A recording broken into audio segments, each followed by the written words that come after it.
and to understand that every moment of life offers you something beautiful, something to see.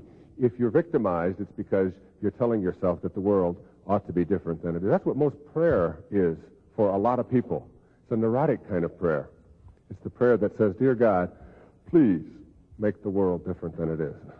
Please, that the world is the way I want it to be, rather than the way you created it." And it isn't that way. People in themselves, I think, are afraid to be God. We're afraid to be God. We're afraid to have God within us. We're afraid to be our own creator of what we want for ourselves. Instead, we want it to be something outside of us. We want someone else to do it for us, like God or like Mother, the way she used to be, or whatever it will be. And until you're willing to be God, that is, within you, allow yourself to be that moral, effective human being who is doing the things that are going to make life better for you and everybody else. Until you're willing to do that yourself, all it is hoping that somebody else will do it. And much of what is considered contemporary organized religion is a very neurotic notion that God is going to do it for us, instead of the belief that we're going to do it for ourselves.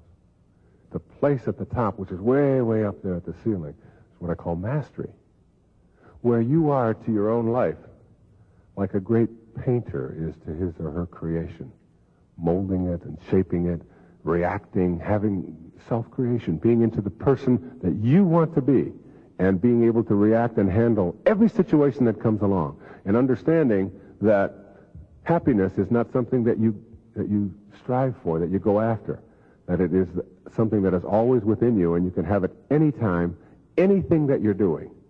Not very many people get a hold of that. They think there are happy things to do and unhappy things to do. Happiness is available for you anytime you want it, whether you're cleaning out your closet, whether you're sitting on the can, whether you're changing your baby's diaper, whether you're working on a project that is exciting for you, whether you're going on a camping trip, whatever it is that you're doing, that happiness is something that's available to you. Normal people don't speak the kind of language I'm talking transcendent kind of language, that when you're around these kind of people, they inspire you, even if they're not even trying to convince you of anything. They have an aura almost about them that you know you're around a special human being. It's like their presence motivates, because they transcend the typical. They transcend the normal and go into areas that no one ever dreamt of before, and don't even think about the consequences of whether it's going to work or not work. That isn't even an issue for them. A man of knowledge, Carlos Castaneda wrote about in A Separate Reality. He said a man of knowledge lives by acting, not by thinking about acting, and not by wishing that he had done something that he hadn't. He said a man of knowledge understands that what we're doing in life really doesn't matter, but he acts as if it does, so that when his acts are over, he retreats in peace. And whether they worked or didn't, whether it was good or bad, was right or wrong, is in no part, any part of his concern. It's like understanding that if you're going to get things done in life, you've got to be able to transcend all of the reasons why it can't be done.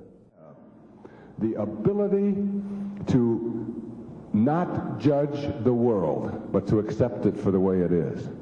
The ability to say, these are the conditions of my life now. When somebody tries to use guilt on them, instead of them buying it, they just kind of pass, and it goes past them, and they're too busy being involved in their lives to be thinking guilt, to be thinking worry, to be concerned about what everybody thinks about me, to call people up and say, these are my problems, and let me tell you all the things that are wrong with me, and let me tell you about my diseases, and let me tell you about my colds and my backaches, and they don't spend their lives on that negative side. They're consumed almost with living and enjoying, and most importantly, with making the world a better place for everybody.